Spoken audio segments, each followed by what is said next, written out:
Happy to welcome John Huberts back for part 2 in our Boston Controversies lecture series.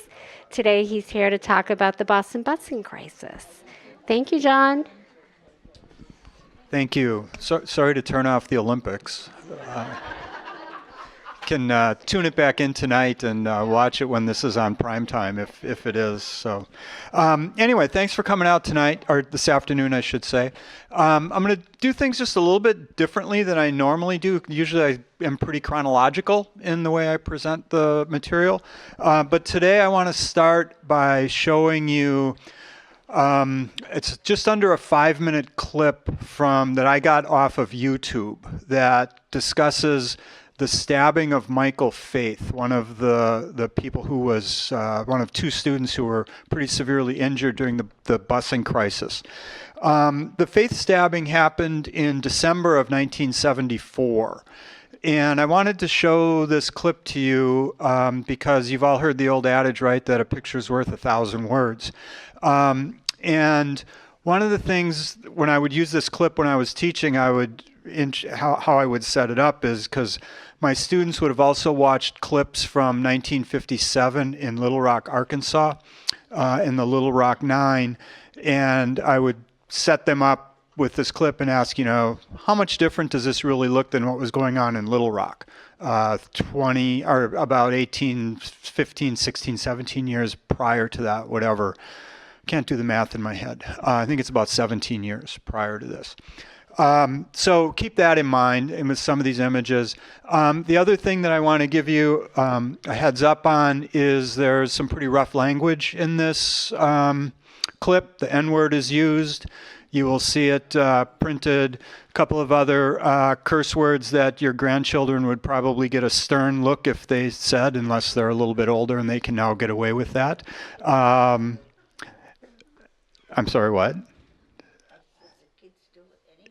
Yeah, she said the kids do it anyway. That's true. But anyway, I just wanted to give you a heads up because there's some kind of rough language in this clip. So if you'll bear with me just for a minute while I hopefully get it to work. And we'll...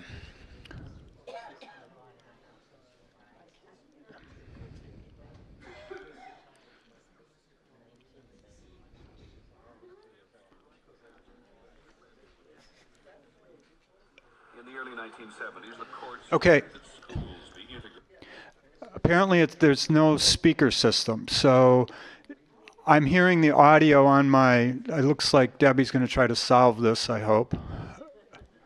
Oh, I can just hold the microphone by it. There we go. That works. Okay, so I can do that. Thanks, Debbie. So I'll play the clip.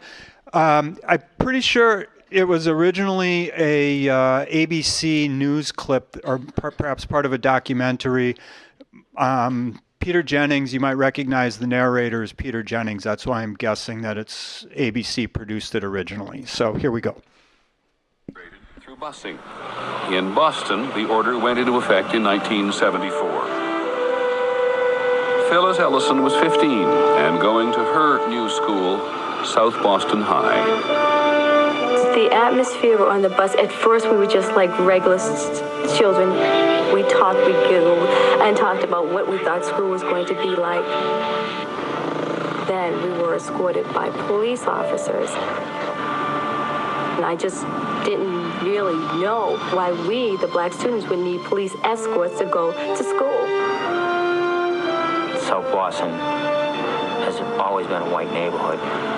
I think everyone was taking it out on the blacks and blaming them, which at the time, well, now I realize it wasn't right, but being young, and we held it against the blacks personally. I and many other people from the neighborhood was throwing rocks at the buses. And they were chanting, go home, we don't want you here.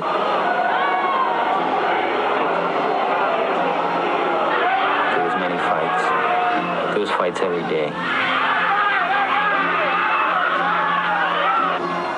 There was more police in school than students at times. Boston Public public schools lost 25% of their students because many parents refused to bus their children to other neighborhoods. And my kid will never go to the Thompson. I'll die first. Right. I got rights.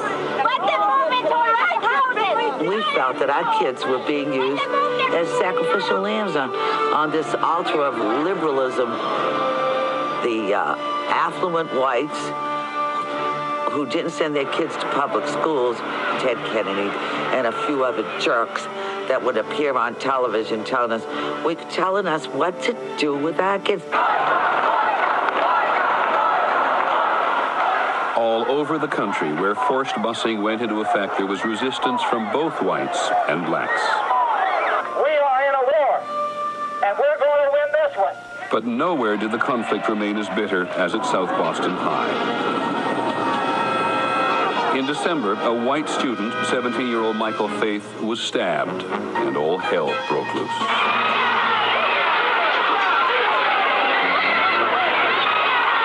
You could see the mob outside of the school. I was inside of the office, and all I can hear was, "He's dead. That nigger stabbed him. He's dead. Kill the niggers. Kill the niggers." And the glass shattering. I broke windows, I tipped over police cars. There was so much hatred. Finally, the word came out that he wasn't dead. When they took him out the front door, Michael Faith, all bandaged up, he looked just like a mummy, and he had blood all over him. And I yelled out, "Niggas eat shit," which I would never say in a million years, but that's what happened. Most of us were crying. We were petrified. I felt if they got a hold of any one of the students that we would die. Worrying out how they were going to get them out of there, how they were going to get the students out. And so they sent decoys. They sacrificed about 10 buses, knowing they were going to get destroyed. Black students ran to other buses at the rear, out of harm's way. Forced busing was an intrusion of government policy that nobody seemed to like. But the buses kept rolling.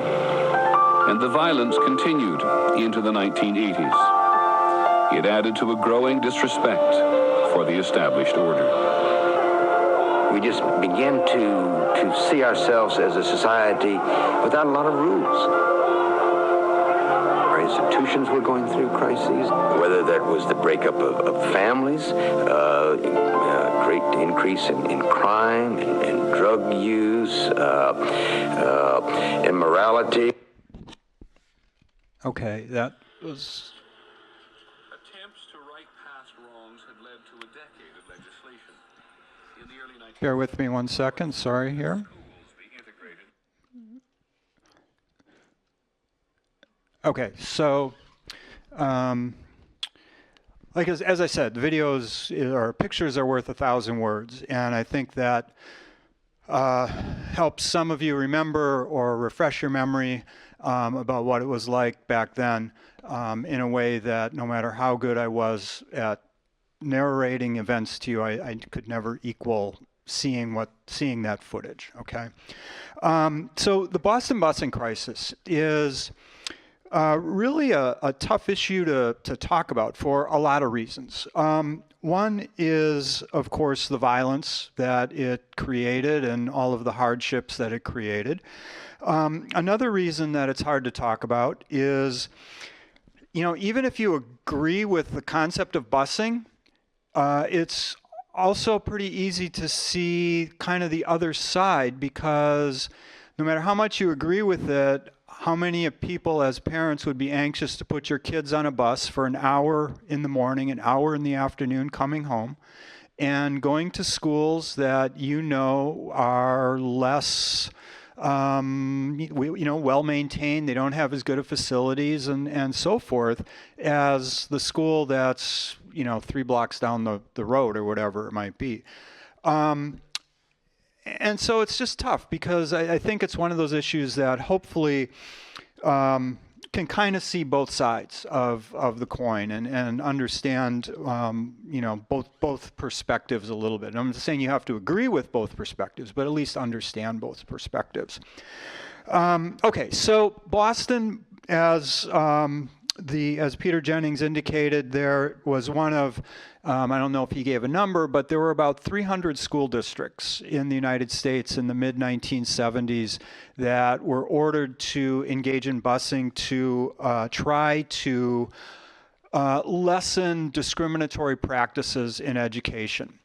And Boston, of course, became sort of the flashpoint.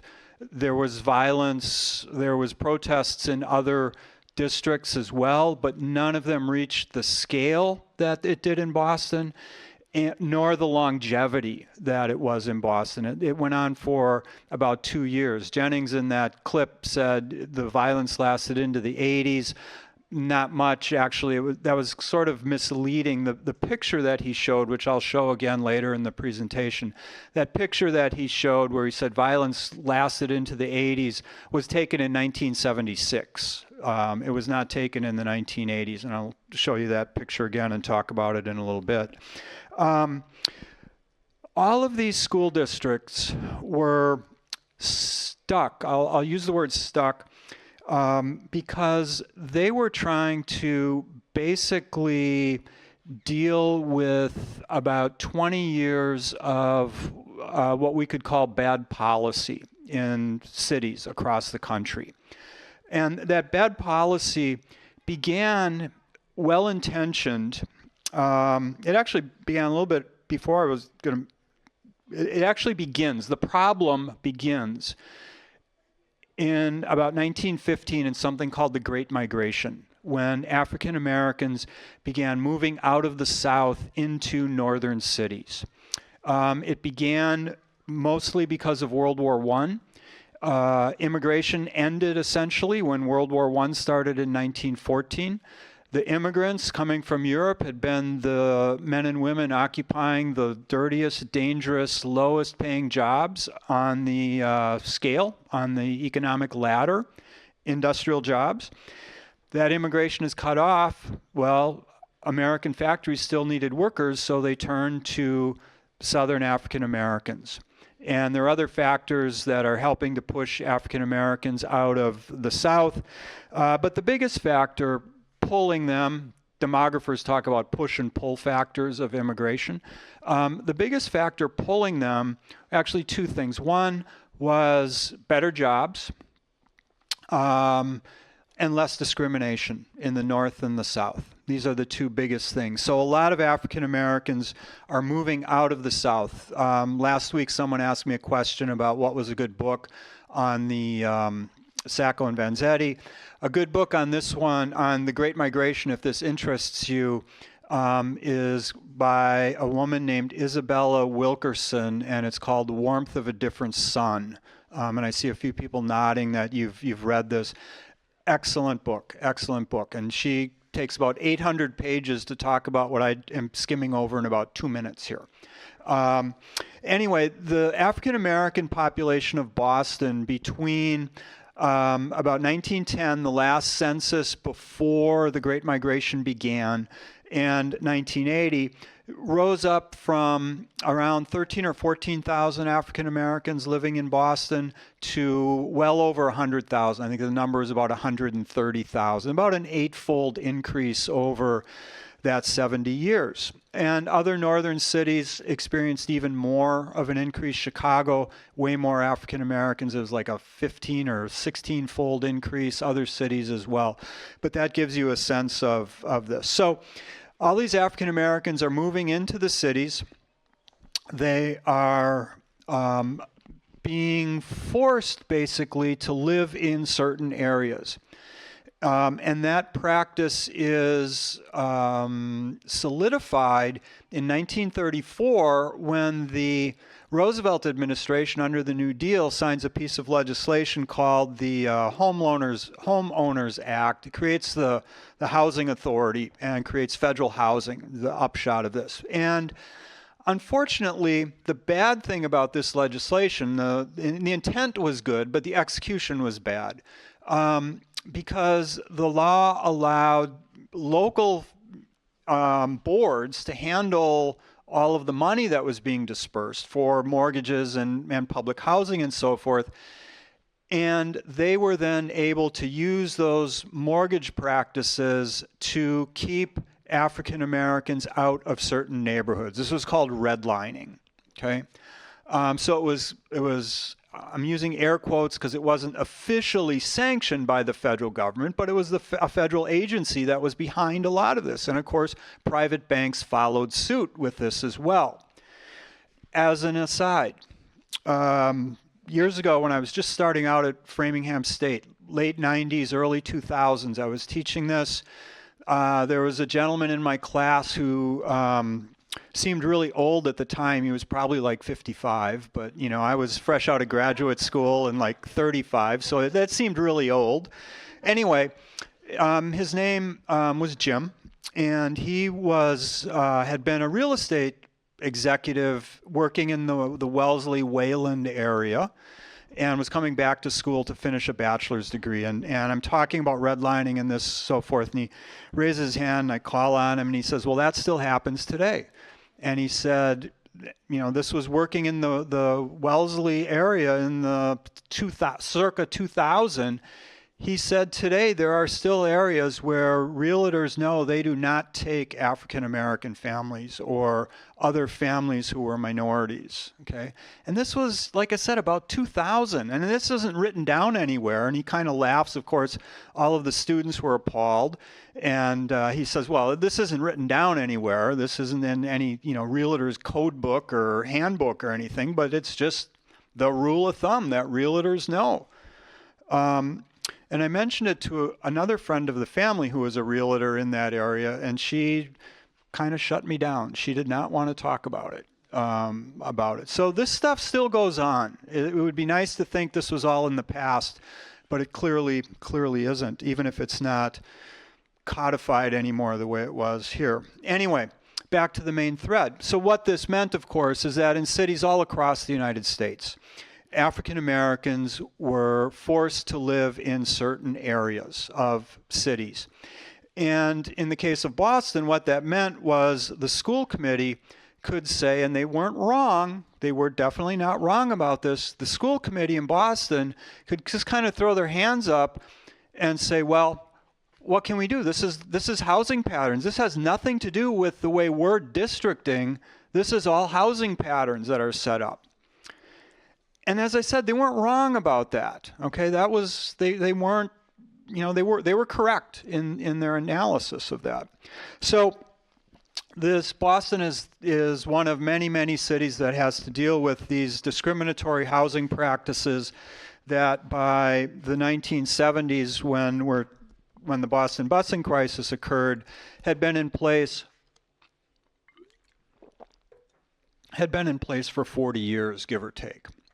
So, in 1950, Massachusetts passes a law saying that kind of residential discrimination is illegal, but it's not enforced. So it just keeps building and building, okay?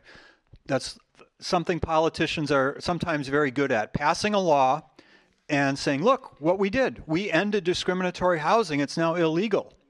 Well, that's wonderful, that's great. What are you doing to enforce the law? Well, that's usually, you know, move on to something else before they will talk about enforcement, because that's always the issue on a lot of these things. 1963, President Kennedy signs an executive order. We've all heard a lot about executive orders the last year or so. President Kennedy signs an executive order that also said there shouldn't be discrimination in housing wherever federal money is being used. Okay, so telling the kind of closing that loophole that had been around for 29 years at this point since the New Deal. But for our story in Boston, by the time Kennedy did that, it was too late. Sort of the die was cast in Boston and in a lot of other cities. You can't overturn 30 plus years of bad policy with one executive order and expect it to be solved, the issues solved, like that. So in 1961 is kind of when the lead up to the more of the micro looking at Boston begins, because in 1961, Massachusetts starts to take notice of the discriminatory practices going on in public schools. And during that decade, the decade from 1961 to 1971, so just for round numbers, just figure the decade of the 1960s, okay? The Boston School Committee is under increasing pressure to deal with discrimination in the schools. Keep in mind, parallel to what's going on in Boston, to our story today, this is the height of the civil rights movement. The sit-ins are beginning in the South in 1960. The famous Woolworth sit-in was 1960.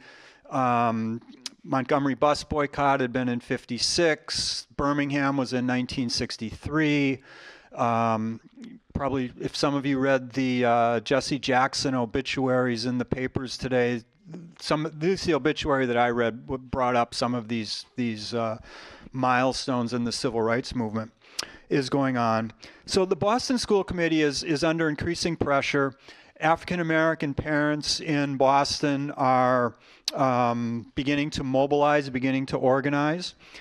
And throughout that decade, whenever the Boston School Committee had an opportunity to begin to address school discrimination in even little ways, anytime, and by the way, had they done that, some of this maybe could have been avoided,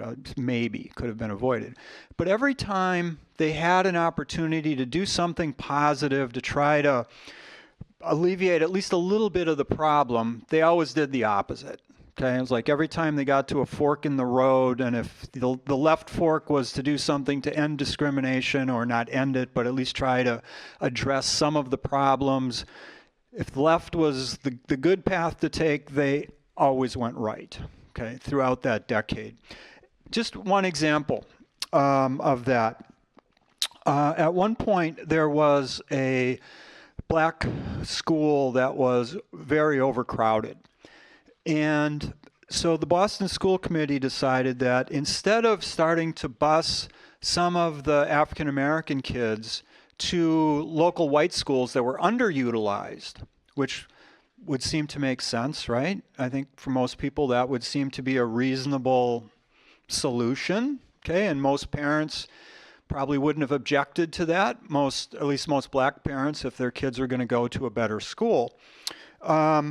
But instead, the Boston School Committee bought and abandoned, it had been a Hebrew school that was abandoned. They paid about $250,000 for it, which in the early 60s was way more than $250,000 is today. They renovated it and opened it up for the overflow of African American kids instead of sending them to underutilized white schools that were relatively close.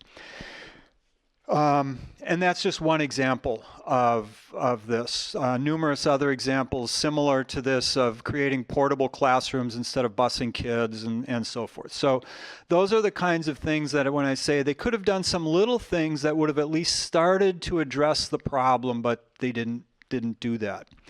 So that takes us to 1965, and the Mass Legislature passes a piece of legislation called the Racial Imbalance Act, RIA.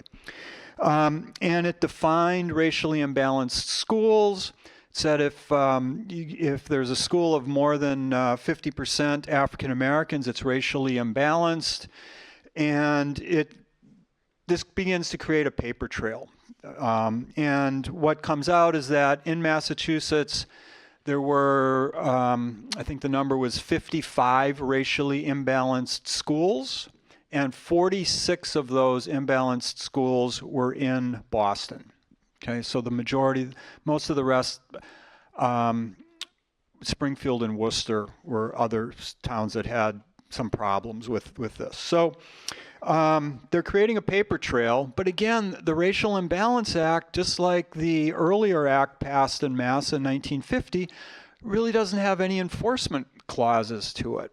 Okay, so it's an attempt, but without enforcement, there's really nothing. No progress is being made on this.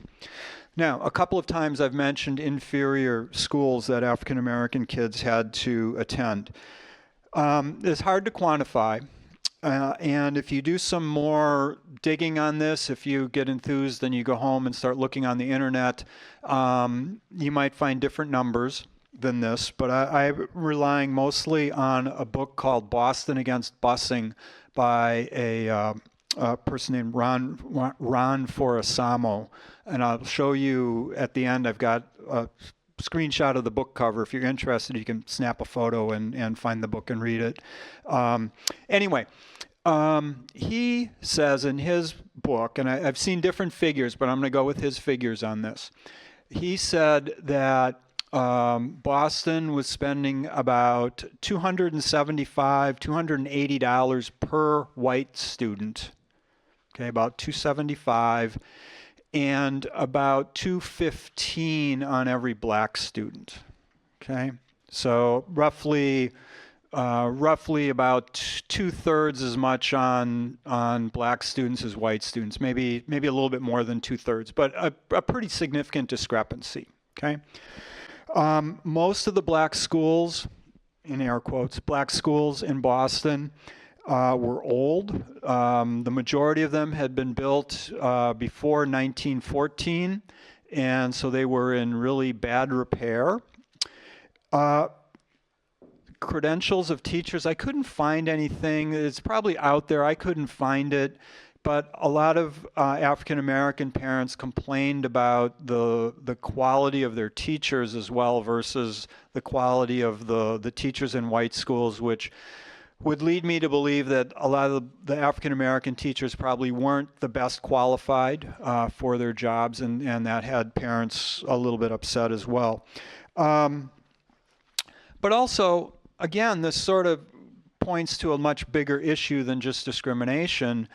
A lot of even our elementary and junior high schools for white students, some of the white schools didn't have libraries, didn't have other sort of modern facilities, I guess we could say.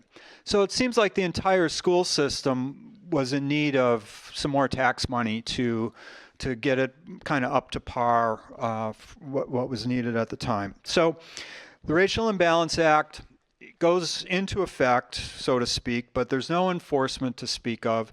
And of course, African American parents are increasingly frustrated. This is the height of the civil rights movement.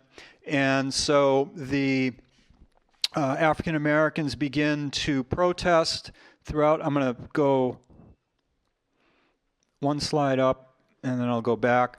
One of the leaders of the African American parents was this woman, Ellen Jackson, here. And there was a lot of activism by black parents because they, of course, wanted their kids to have the best education. So they started a program called Operation Exodus, which was to get African American kids. It was completely voluntary. Tried to get African American kids into different schools out of their neighborhoods, get them into schools that they thought were better. Completely voluntary. The Boston School Board went out of its way to throw up as many roadblocks as possible to prevent that from happening. As I said, it was completely voluntary, but the Boston School Committee really went out of its way to put up as many roadblocks as possible to try to prevent these black kids from getting out of their neighborhoods. This was Judge Garrity, who was the author of the decision that created the busing crisis, and we'll come back to him. The two people on the Boston School Committee who are most responsible for the foot dragging, whatever you want to call it, were Louise Day Hicks, who was head of the school committee in about approximately the first half of the 1960s. She was head of the committee. And then John Kerrigan there was the chair later on when the crisis was occurring in the 1970s. Louise Day Hicks is an interesting figure in a lot of ways. She was a lawyer, and with her brother took over their dad's law firm, was one of the bigger law firms in Boston area for a while. She ran for Congress. She won a seat in Congress. I think she served one term in Congress and had a fairly progressive record on civil rights and other issues. But she became a leader of the anti-bussers in Boston. And then Kerrigan, as I said later on, he was actually threatened with disbarment by Garrity. He was head of the school committee, and he was also a lawyer. And Garrity threatened him with disbarment if he didn't get off his butt and start to get something done a little bit later on in the crisis. I think Garrity was probably more polite in his language than that, but that was, the gist of Garrity's charge to Kerrigan. So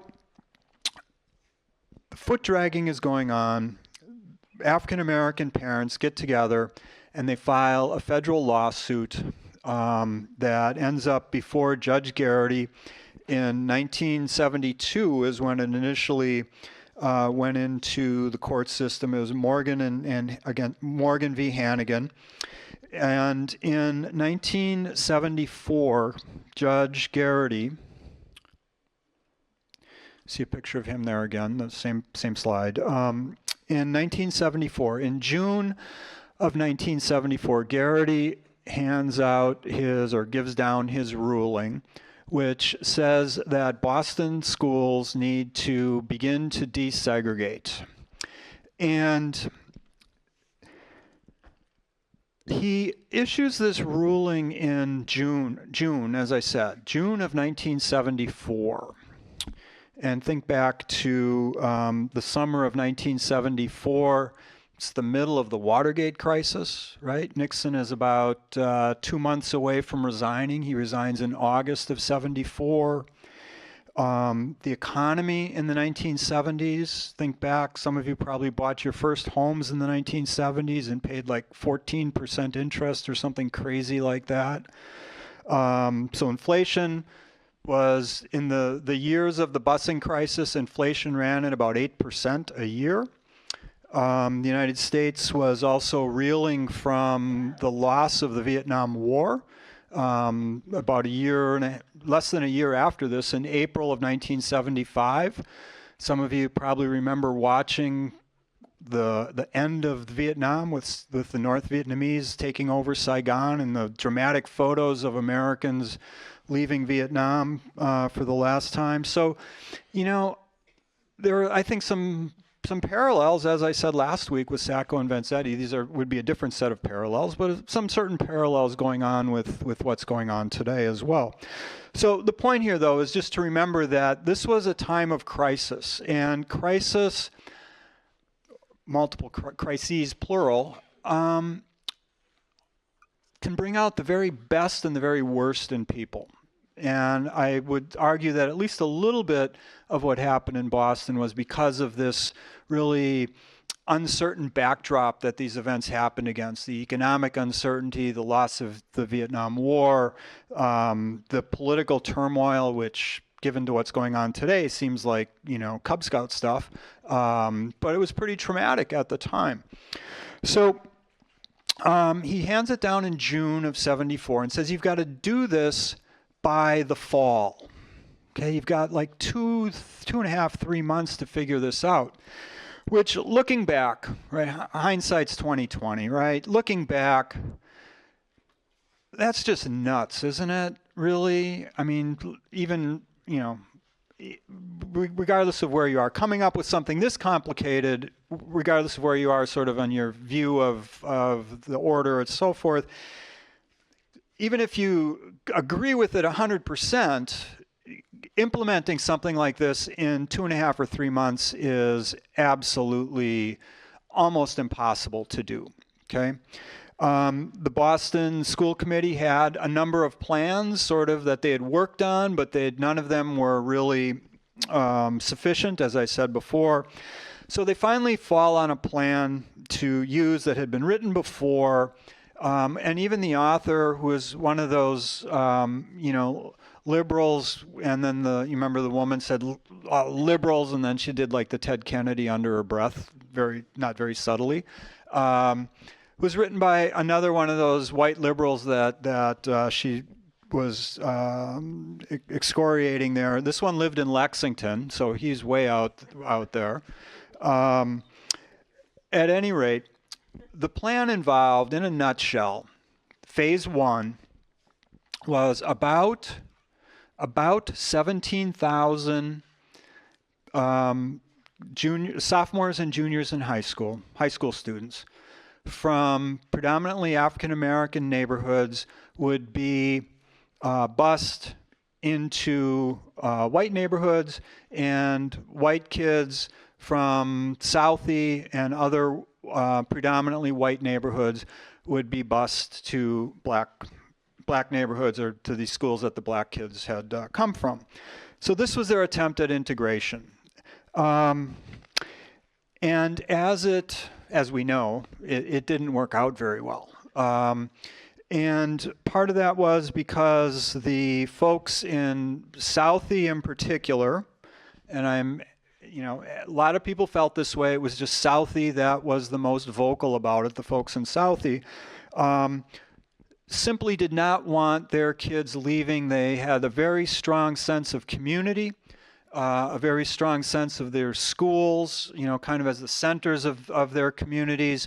And to them, busing their kids off to another part of the city to go to school someplace else was really tearing at the fabric of their communities. Okay?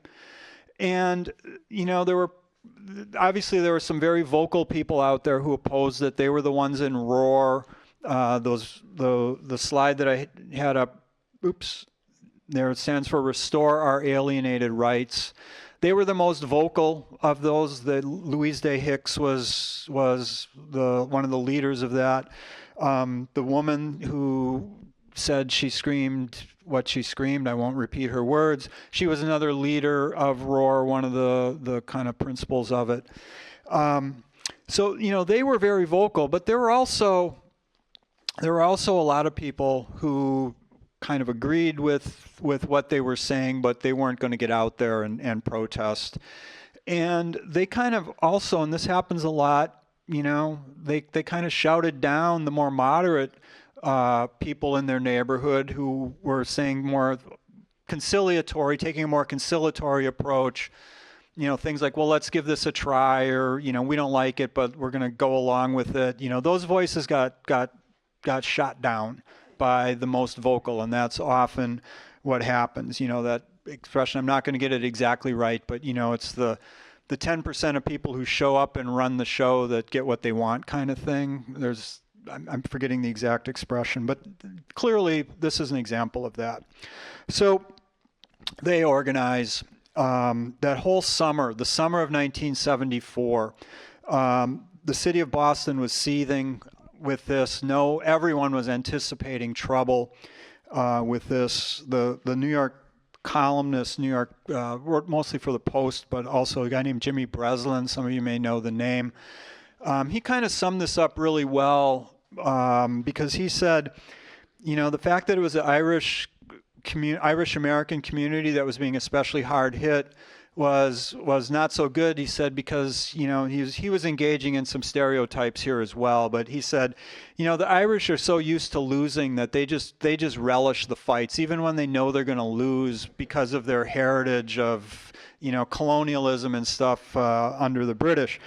So as I said, he's engaging in his own brand of racism, but that kind of summed up what a lot of people thought. So the city is seething.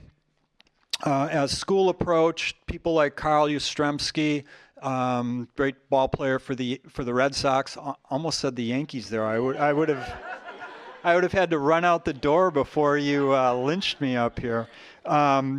But Carl Yastrzemski, the great Red Sox ball player, Bobby Orr from the Bruins and others were doing public service announcements on TV. Some of you may remember seeing those. And they all ended with, this is tough, but Boston is tough, and we've never backed down from this kind of thing before, trying to quell problems before they began. So school's about to begin, September of 1974, and the folks of Southie organize. The night before school is supposed to start, they cobbled together a rally of somewhere in the neighborhood of 5,000 people estimated on Boston Common to protest the start of school.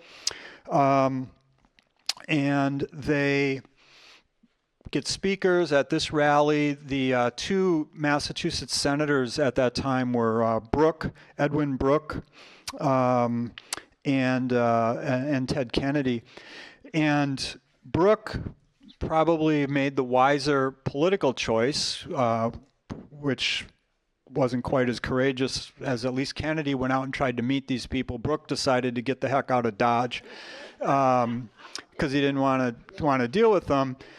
Kennedy agreed to meet with them, and then he made he made the mistake of deciding, well, I'm going to go out and talk to these people. I can try to talk to them.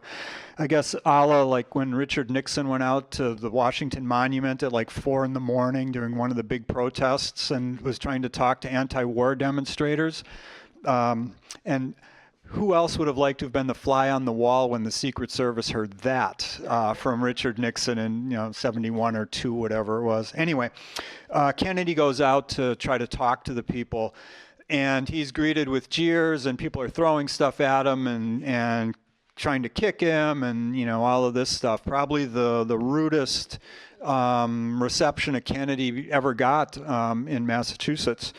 So school begins, and I have to say, though, really, in much of the city, there wasn't very much, it went off okay in much of the city, but in Southie, it did not go off well.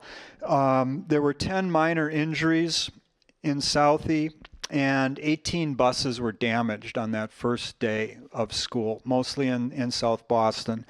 And it led a Swedish reporter who was here in the U.S.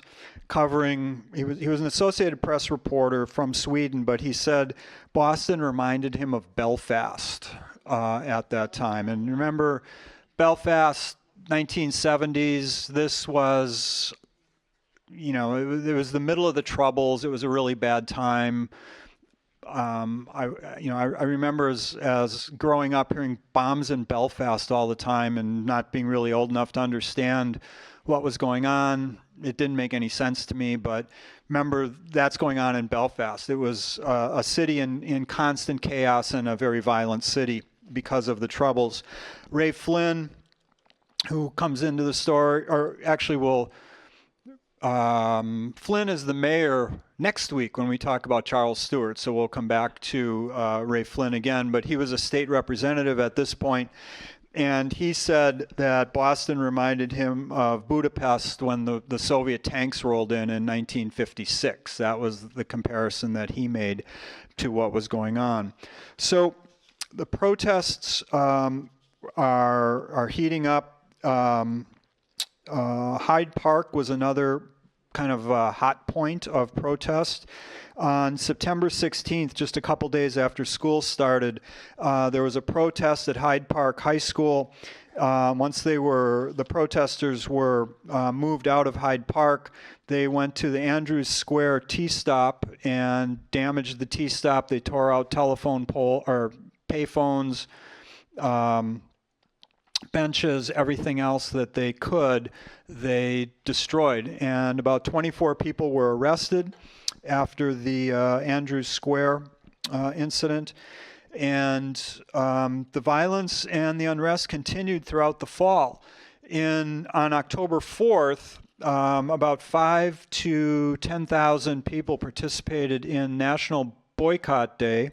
And there you see, I'm not sure that this was taken on National Boycott Day, but it illustrates the point. And about, got a number here, probably somewhere between 5 and 10,000 people marched in National Boycott Day.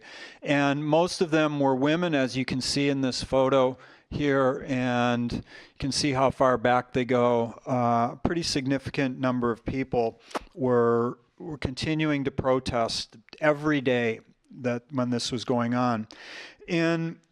Later in October of 1974, Garrity denied a request for more federal marshals to come into the city.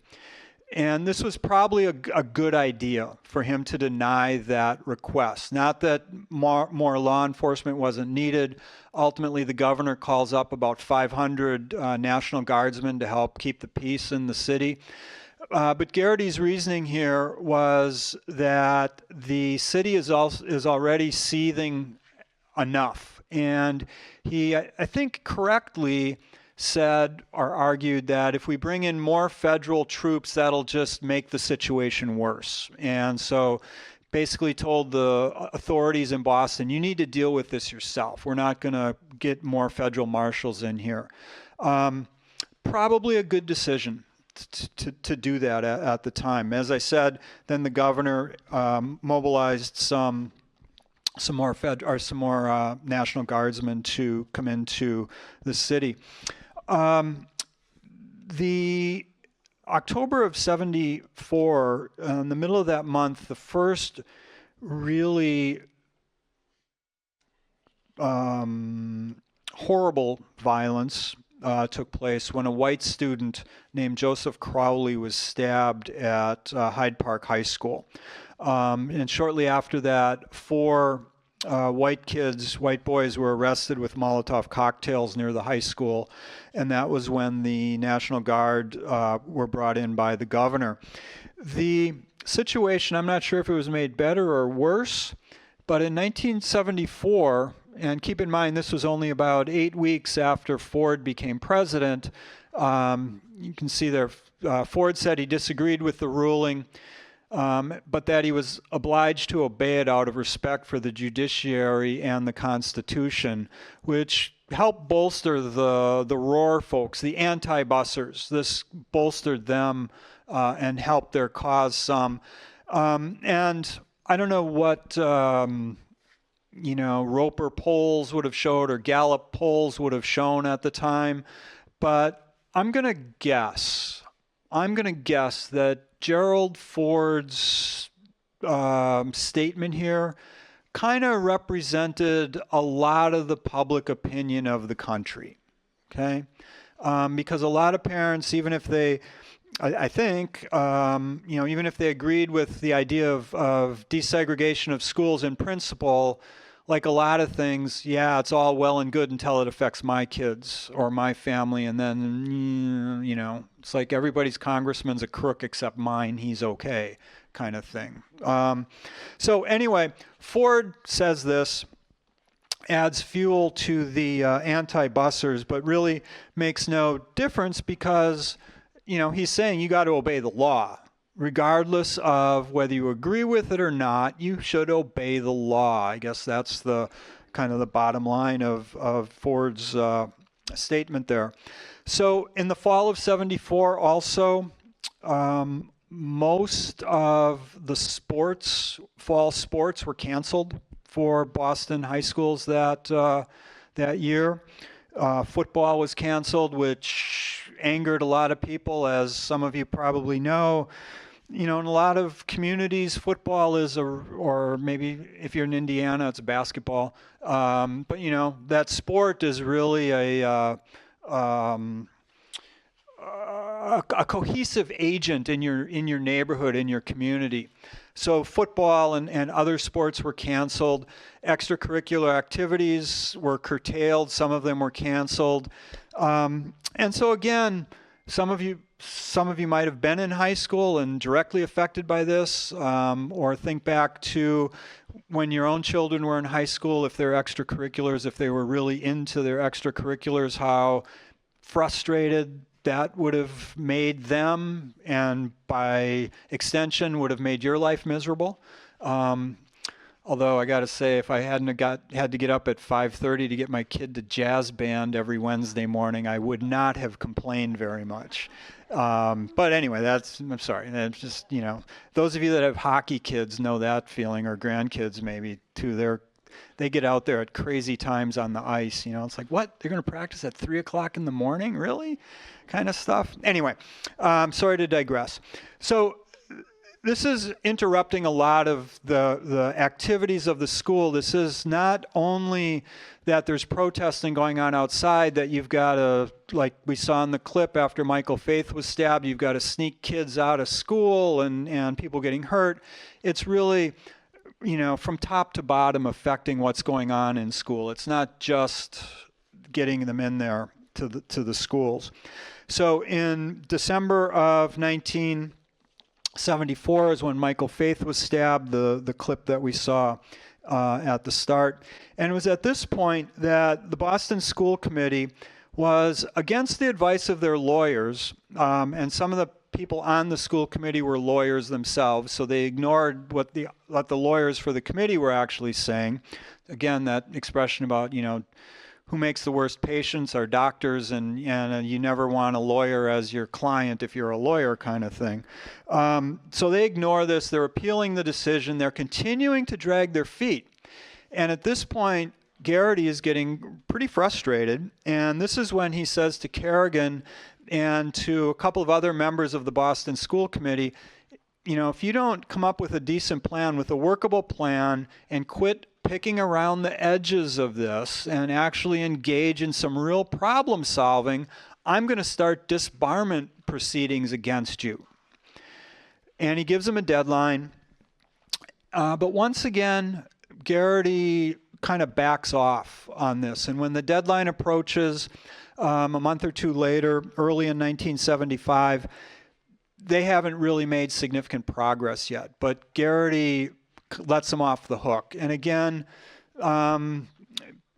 may completely disagree with that decision, but I think it was maybe a wise decision in that it didn't inflame an already bad situation. Had he tried to enforce that, it probably would have made the situation even worse. Okay? And there's plenty of argument on the other side that would disagree with me and say, well, he should have, kicked butt and taken names and forced them to do something. That completely valid argument as well. Okay? No necessarily right or wrong answer there. So by the 75 school year ends, and the next year they were going to begin to incorporate more grades into this. As I said, the first year was about 17,000 just high school kids, and the following year, moving into what they called phase 2, they were going to begin including more kids in the transition. Well, by the school year of 75-76, okay, some of the violence continues. The worst of it was in the past for the most part. Okay, the 74-75 academic year was really bad. AY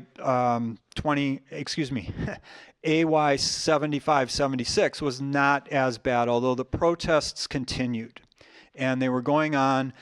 And it was in the spring of 1976 at one of those protests. This was at Government Center in Boston. And this photo won a Pulitzer Prize. It's called The Soiling of Old Glory, I believe is the title of this photo. The African-American guy, this gentleman here, is this gentleman right here, okay? His name is Ted Lansmark. Lansmark, excuse me. He was an attorney for the Black Builders Association, and he was going to City Hall. I think if you're trying to orient yourself, I think if you're looking at this, I think this is the old State House down right on Government Center area. So, what's that? Faneuil Hall. Oh yeah, okay, Faneuil Hall, right, okay. So this is actually taken, I think, from this vantage point right about here is where the statue of Bill Russell stands today, if you've been down there recently, or at least close to this. Anyway, Landsmark was going into a meeting in City Hall, and there was a anti-busing demonstration, and this high school kid took this flag and tried to jam it into him, as you see there. One of the arguably one of the most famous photos of the last quarter of the 20th century, certainly one of the most famous in Boston history. He was unhurt and presumably was able to continue his business that day. So the crisis, in air quotes, ends in 1976, by the end of the 76 school year, just as America is ready to celebrate its bicentennial. So we're at almost like the 50-year anniversary in a few months. The Supreme Court rules that what Garrity ruled, they upheld Garrity's ruling, is what the Supreme Court did. And that more or less ends the Boston busing crisis. Although Garrity and the federal authorities remained in control of the Boston school system for several more years, it wasn't until, I believe, 1990 that control was fully restored back to the Boston School Committee after all of this. Couple of things in conclusion here. One is, I didn't emphasize as much as I probably should have the activism of African American students and parents during the 60s and early 70s, because not only was it Operation Exodus that I did mention, but they sponsored boycotts, they sponsored all kinds of other political activities to try to draw attention to this. Okay, they exercised a lot of agency trying to change the process. And like a lot of things that had happened in the civil rights movement, if it hadn't have been for that activism, things would have changed much slower, and the process would look much different if it hadn't have been for African American activism in here. And the other thing I would just want to emphasize in conclusion is, again, Boston was not unique, okay? Other places that had to undergo enforced busing, and I said there were about 300 districts across the country. In most of those, there was pushback, there was conflict, okay?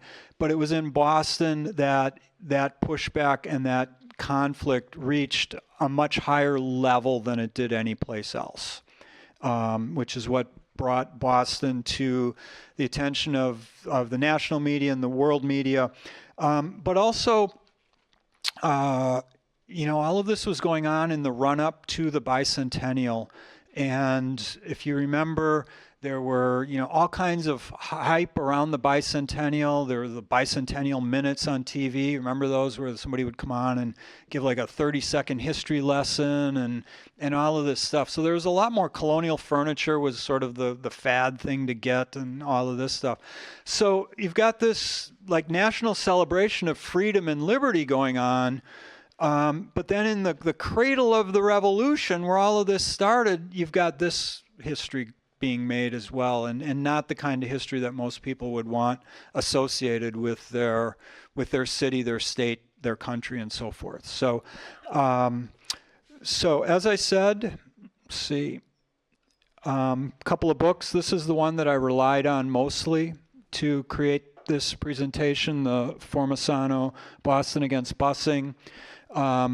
This one, same photo, obviously. I have not read the 3 centuries of social violence, the Boston riots, but in researching this topic, that book was cited in a lot of places, which is why I included it there. So I will add the disclaimer that I'm not sure exactly how much of Boston busing crisis is talked about in this book, but I saw it cited an awful lot in some of the sources that I was looking at. So that's why I included it up there. So thank you for coming out today. And now I'll try to answer your questions and not look foolish when I don't know the answers. I saw the hand back here first. Yes. The first one is, so you address the parents not wanting their children to be bussed out of their neighborhood into potentially lesser quality schools. Yep. The focus from the news and the stories and history is about the violence towards the black children coming in, not about the white children going out. And you never talked about any racism that could be a motive for what a disaster this whole thing turned out to be. Is it innate? Do we just, I mean, I have my own opinion about it, but from your lecture standpoint, do you assume that racism is a big part of it? Yes. The question was, and how come you don't mention it? that's a hard one. Okay, so yes, I assume that there is systemic racism here, that racism plays a huge part in this. As to why I don't address it,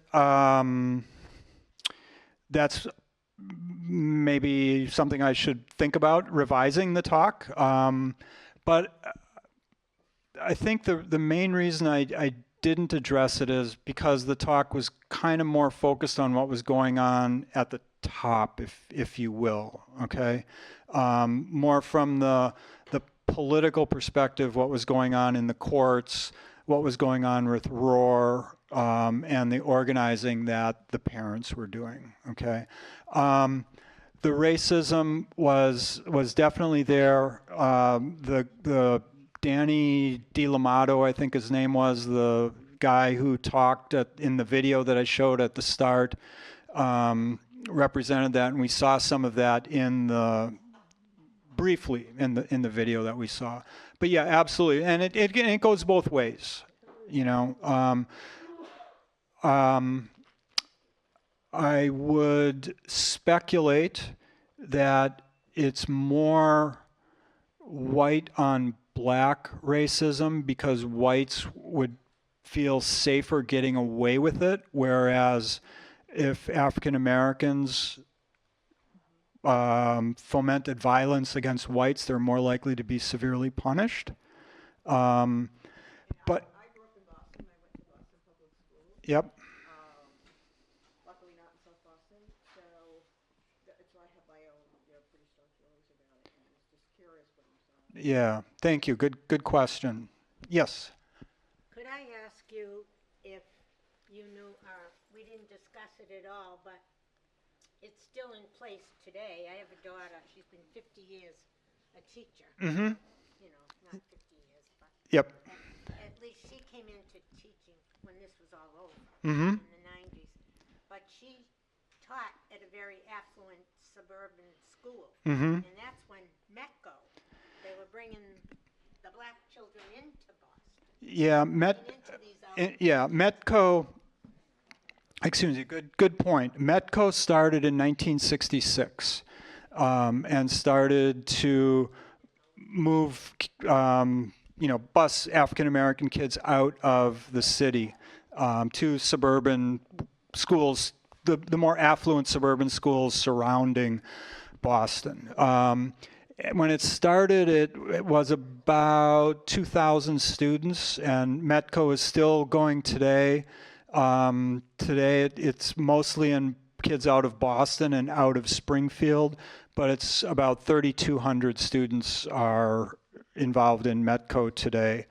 So that was one of the things that, when I talk about or mentioned African American activism agency to try to foment some of the change, Metco would be one of the things that was a product of that activism. And what the community did, however, the community where she taught, where the children were coming in, part of her orientation, her very first job, right out of school. Yep. All right, and she had her bachelor's degree. She was working on her master's already. They brought the orientation, they brought the students, they brought the teachers, the new recruits, into the city and showed them where all their students were coming from. Yeah, that's a good That's a really good. She said that when her daughter was going through her first orientation, first year teacher, they took the new teachers into the city to see where the Metco, or to see the neighborhood where their students who were in the Metco program were going to be coming from or come from, and yeah. So that's a good. I mean, I know what Metco is, but I'd never heard that piece of it before. That's interesting. I have great question. I don't know. I don't know, but I'm going to say I think it almost has to be, because there are only 3,200 students involved, at least the statistics that I saw. 3,200 students, and I would assume that more parents want their kids in than the 3,200. But I would make an educated guess of yes, but I'm not sure. The only reason I asked that is there was a woman that I worked with at the Brigham, and she was so excited because her daughter got picked to go to a school in Foxborough. Okay, so yeah, yep, I think that's a very safe assumption. Yes. I was a parent in Boston and a substitute teacher during that. I moved to Boston in 1973. Okay. My children were younger, so they didn't go to high school, and I was living in Hyde Park. But one of the things that I heard from about what made this an additional thing that caused Garrity to make this decision was that the Boston public schools were running two systems, a different system for black students. And I'm wondering if you have history of that. I don't know the reality of it. I didn't read it. What I know is they were saying that in one set of schools, which is the ones my children were in, children went to 6th, 7th, and 8th grade in a different school than elementary, but they had the junior high system in the black community, and so that was one of the excuses for not integrating the schools, because they went to 7, 8, and 9. Like a junior high versus a middle school model. That's interesting. I have not. Yeah, I'm sorry. She was saying that she was a young mother in Hyde Park in the early 70s, worked as a substitute teacher in the schools. And one of the things that she was asking about was that sort of this dual system for black kids versus white kids. And black students had a junior high model of 7, 8, 9 between high school, and the white students had a 6, 7, 8 model. I see. One second, please. I'll come back to you in a sec. To answer your question, though, I did not encounter that 6, 7, 8 versus 7, 8, 9 difference in my research. The systems were. The black schools and the white schools were run by the same school board, but they were treated very differently. So it was not a set in stone it was not institutionalized, let's say, with a black school system making decisions versus a white school system making decisions. But African American students were treated much differently than white students.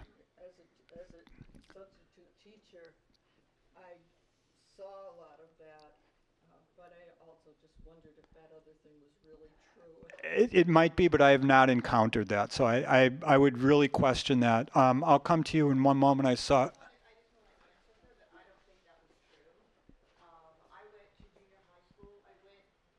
Every school in Boston had junior high, and that was the model. So it was 7th, 8th, and 9th. Not my children. My children were in 6, 7, 8. So we had 7, 8, 9. We had it in West Roxbury. We had it in Jamaica Plain.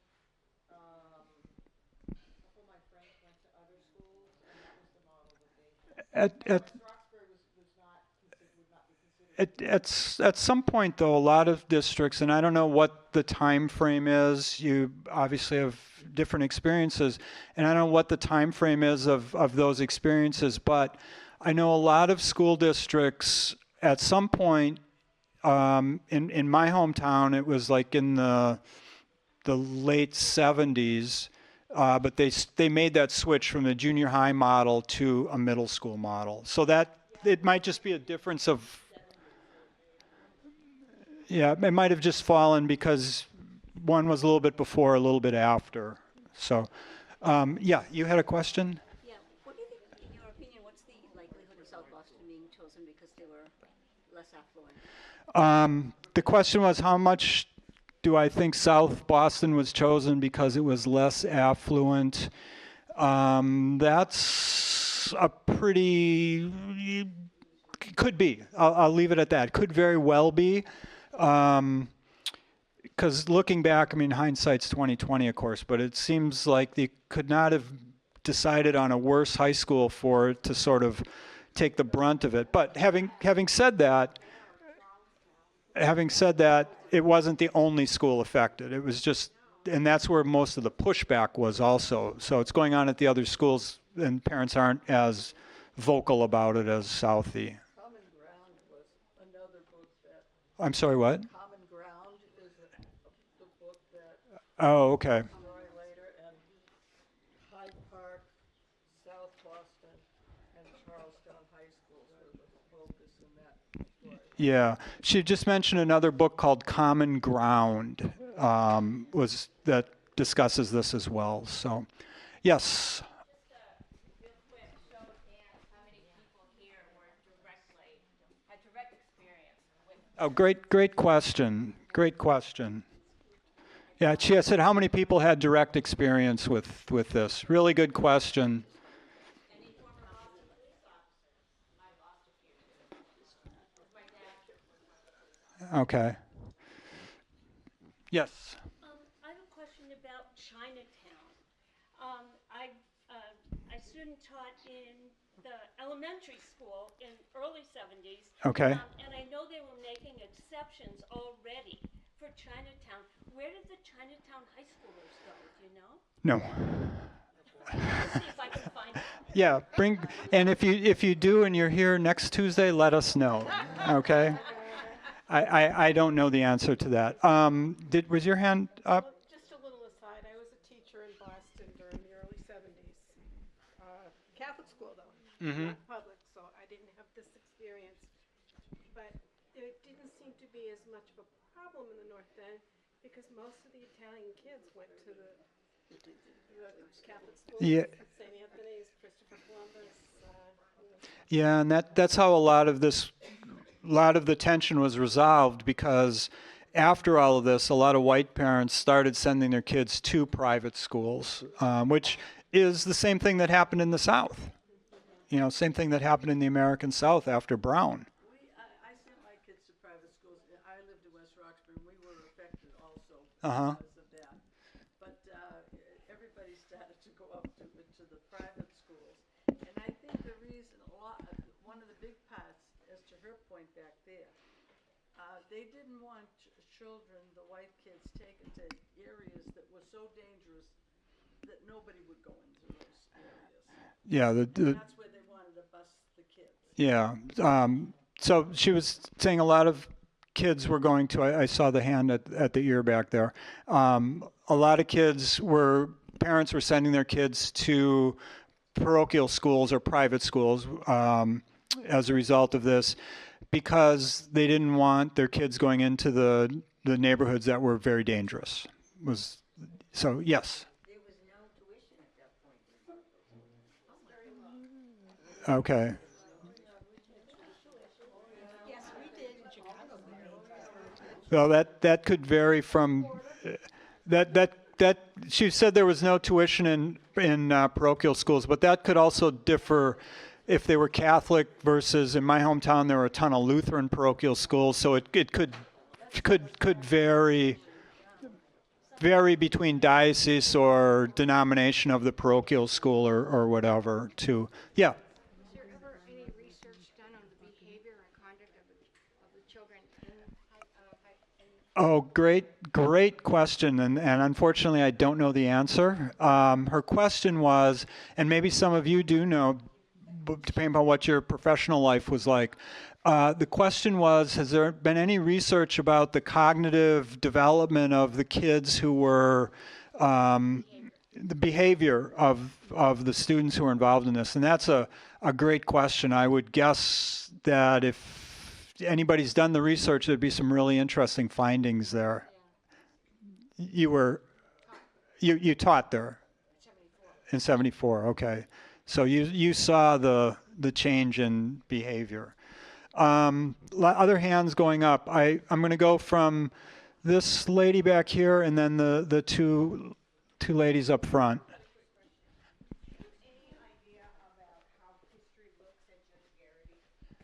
The question is how history looks at Judge Garrity. I think for the most part he's a footnote in history. I mean, he was obviously central in all of this, but I think he's sort of a footnote. He's not ever.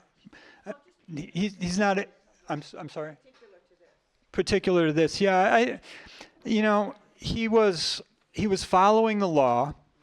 Okay, I mean, obviously lawyers and judges can rule and could, rule the other way as well. But he was following the law. I think his one mistake was saying you got to do this in 3 months. But I think also he probably made good decisions. This is just my opinion, when he kind of backed off a couple of times instead of really getting hardcore enforced. I think that would have only inflamed a bad situation. And again, that's just my opinion. So last two questions, the two ladies up front, and then we'll. I think tuition started in this area in 1975. Okay, so the tuition questions, he said it started about this time in the mid-'70s. So yes. I don't remember what my question.